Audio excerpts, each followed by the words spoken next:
Merci, monsieur le maire et membres du conseil, mesdames, messieurs.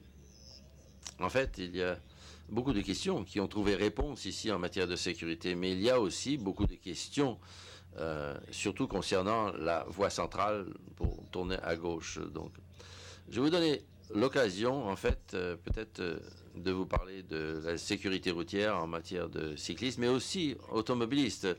Euh, les pistes cyclables, bien sûr, toutes les voies automobiles, il est question de partage.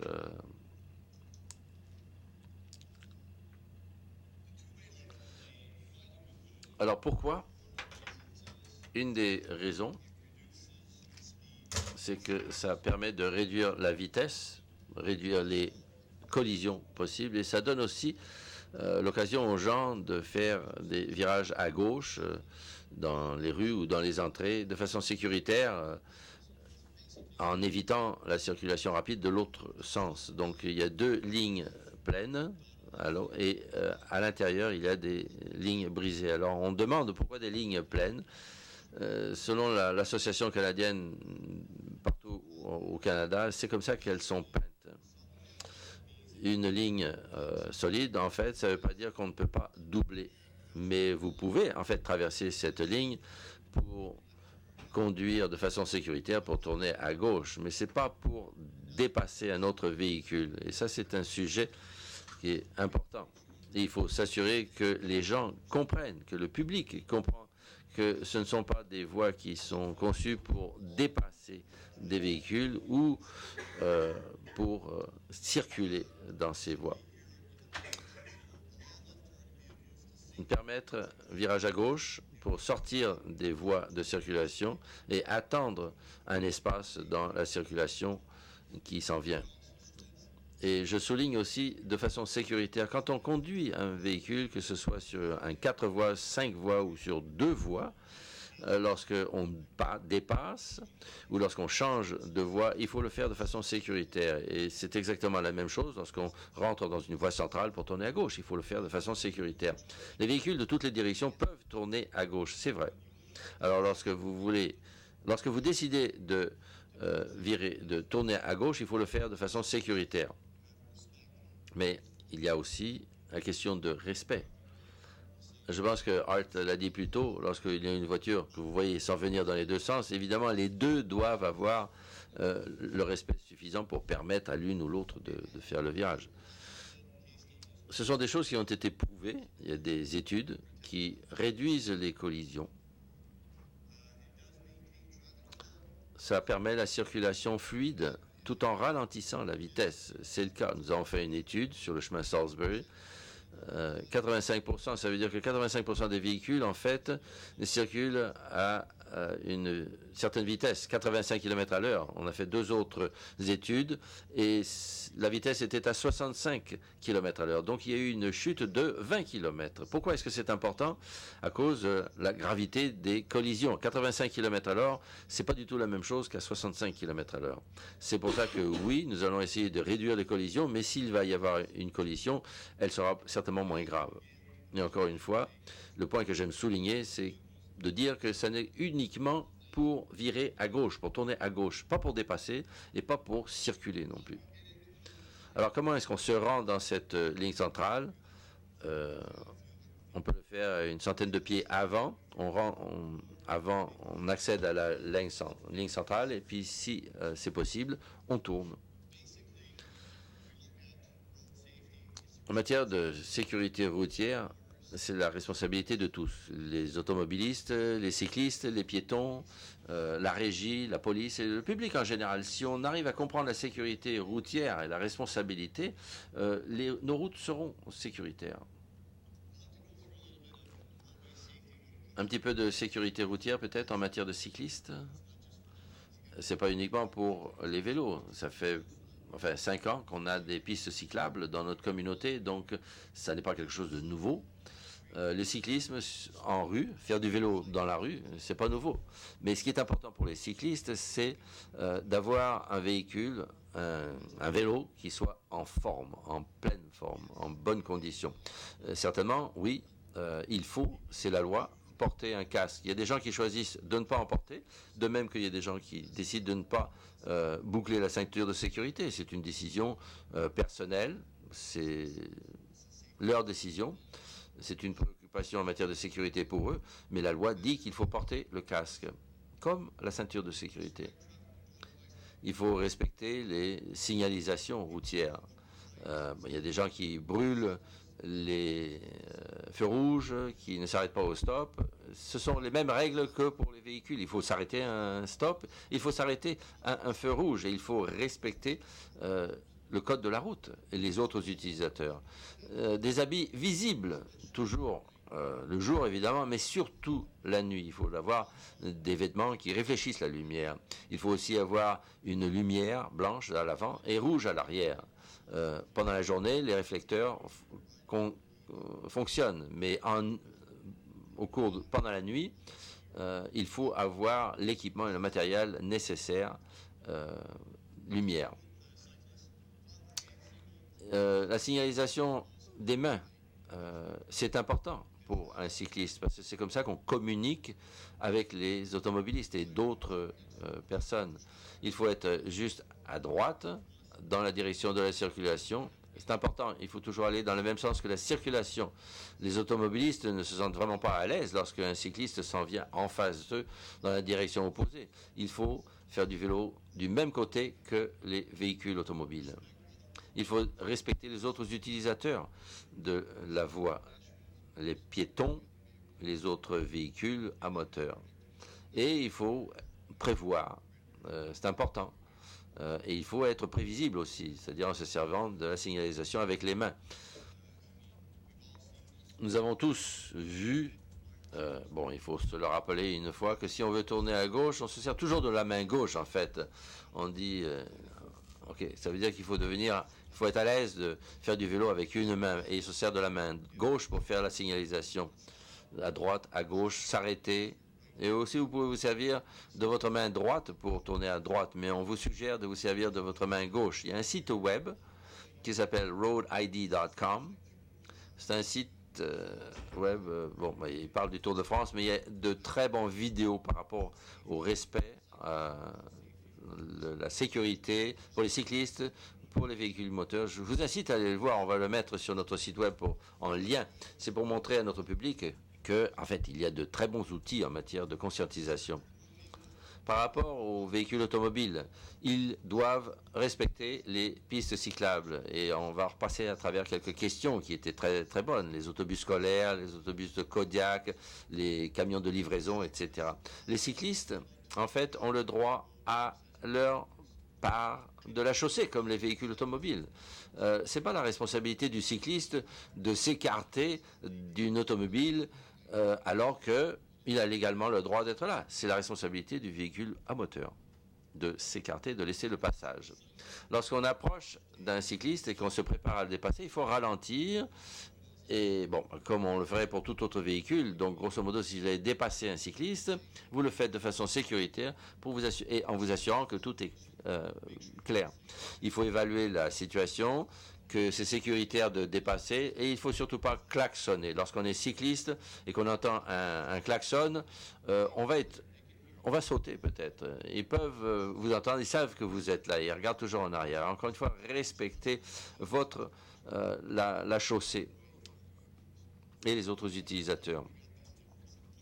Une chose que j'aime bien soulever, question sur les véhicules d'urgence. Qu'est-ce que je fais lorsque j'arrive à un véhicule d'urgence par rapport au virage à gauche sur la ligne centrale? Vous faites comme toujours, vous vous mettez à droite et vous avez le droit de vous mettre dans la voie cyclable lorsque c'est une urgence. Vous le faites évidemment de façon sécuritaire, assurez-vous qu'il n'y a pas de cyclistes, mais les cyclistes, eux aussi, doivent s'arrêter et se mettre complètement à droite. Qu'est-ce qui arrive avec les autobus de Kodiak? Ils ont le droit d'aller sur les pistes cyclables, c'est un fait. Ils vont chercher leurs clients, etc. Bon, on peut les dépasser, mais il faut le faire de façon sécuritaire. Une voie à 4 voies, c'est pareil. S'il y a 4 voies, il faut le faire de façon sécuritaire, de dépasser les autobus. Et on le fait de la même façon avec les chaussées à 3 voies.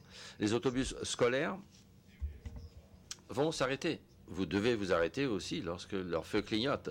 Lorsqu'ils démarrent et qu'ils voient qu'il y a une longue file derrière, ils vont se mettre de côté pour vous laisser passer. Ils le feront sur un mode, etc. Ils se mettront dans la piste cyclable et ils laisseront passer les longues files de voitures. Vous avez le droit de... Bon, écoutez, je vais continuer ma présentation.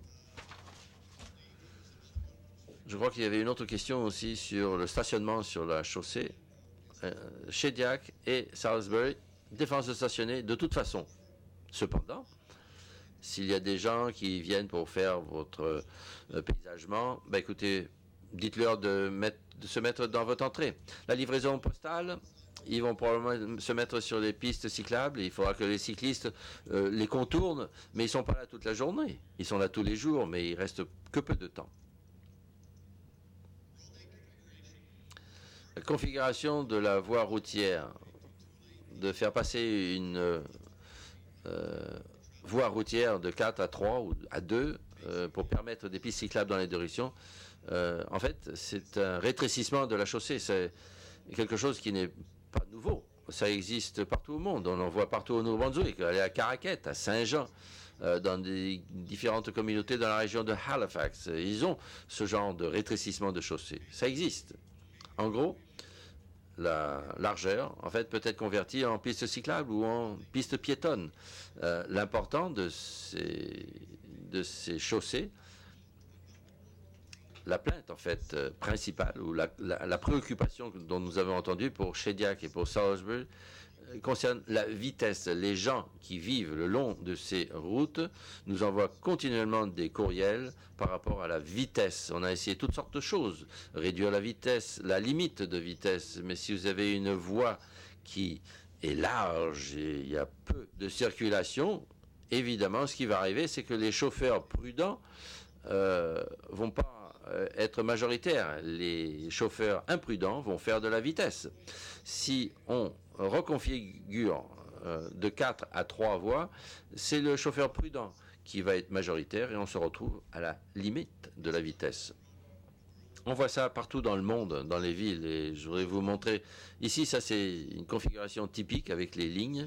Comme je l'ai dit, il est très important lorsqu'on se sert de la ligne centrale à gauche qu'il faut se rendre dans la voie pour tourner à gauche.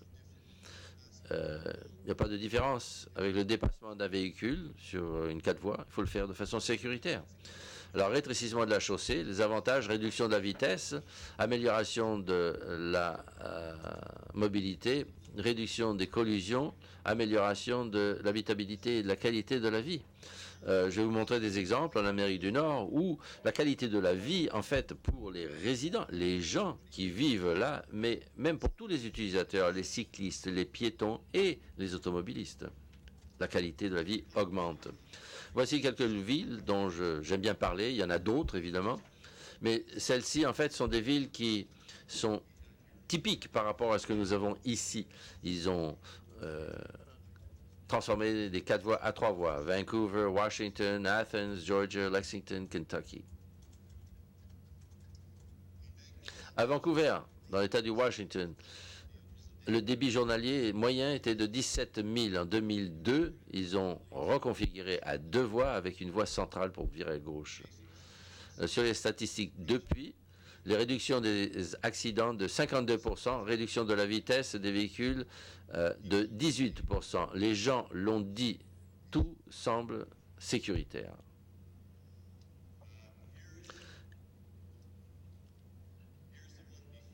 Ça, c'est avant.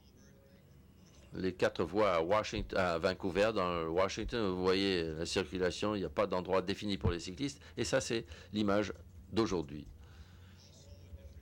Aussi, un angle différent, boulevard Fourth Plain, et aujourd'hui, vous voyez des gens qui marchent. Et en tant que piéton, on se sent beaucoup plus à l'aise avec la zone tampon de la piste cyclable. Athens, en Georgie, Baxter, la rue Baxter, 20 000 véhicules par jour, reconfiguration en 1999, réduction des accidents de 53%, réduction de la vitesse de 18%. Encore une fois, la route est beaucoup plus conviviale et sécuritaire. Un exemple avant, un exemple aujourd'hui.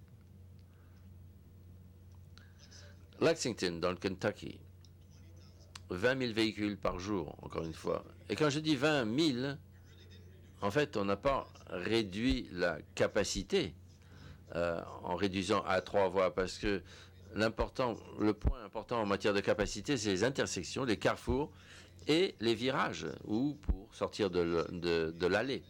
Alors, ils ont reconfiguré en 2002, et encore une fois, ils ont réduit la vitesse des véhicules. Il n'y a pas eu d'augmentation en embouteillage, et la route était beaucoup plus sécuritaire pour tout le monde. Un exemple de la chaussée avant et un exemple après. C'est ce que nous avons fait sur Shediac et sur Salisbury. Je voudrais vous montrer un petit vidéo sur le monsieur qui, en fait, a conçu le rétrécissement des voies. C'est 2-3 minutes. Ça vous donne une idée de ce que font les autres communautés partout au monde. Et pour montrer qu'on n'est pas les seuls à le faire et que ce n'est pas quelque chose de nouveau.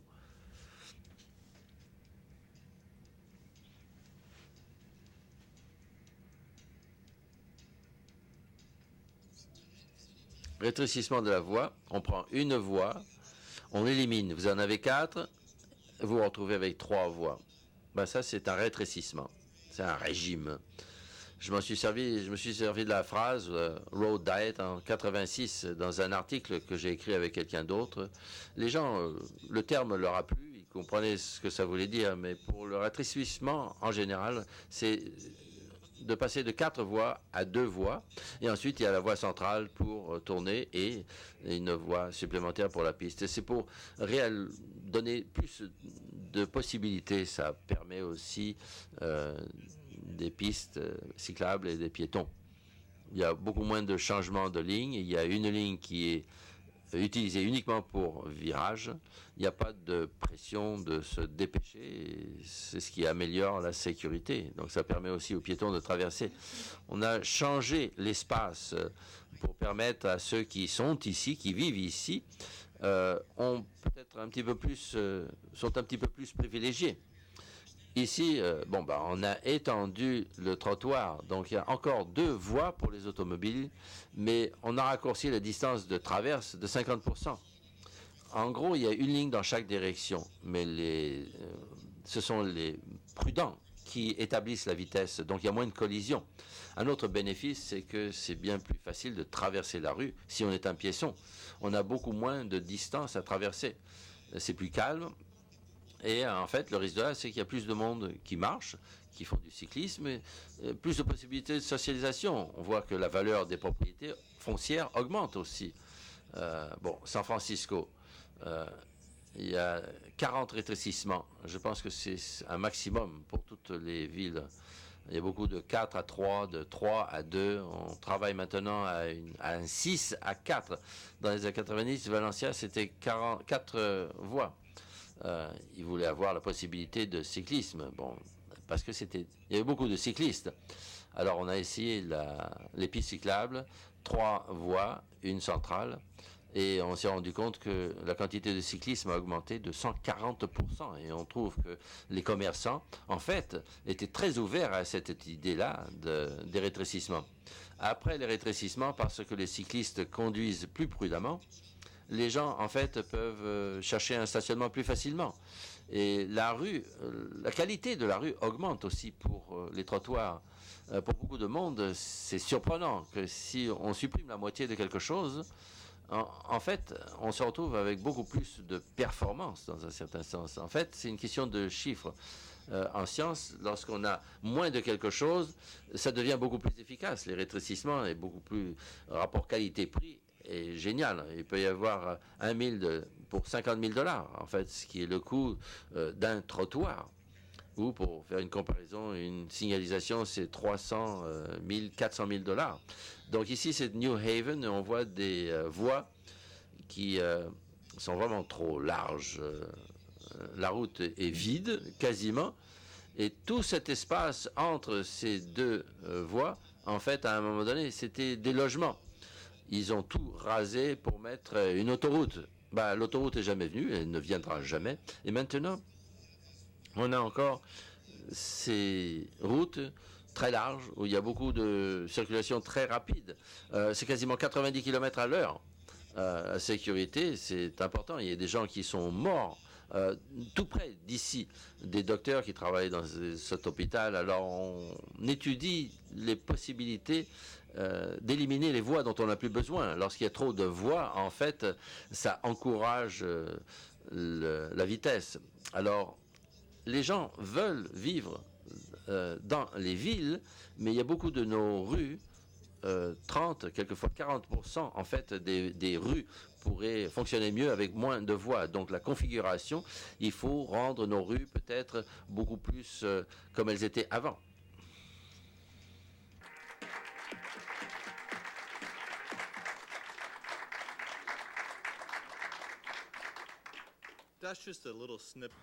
Alors, c'est juste une petite partie de ce que vous allez constater, à savoir, ce n'est rien de nouveau, c'est nouveau ici pour notre collectivité.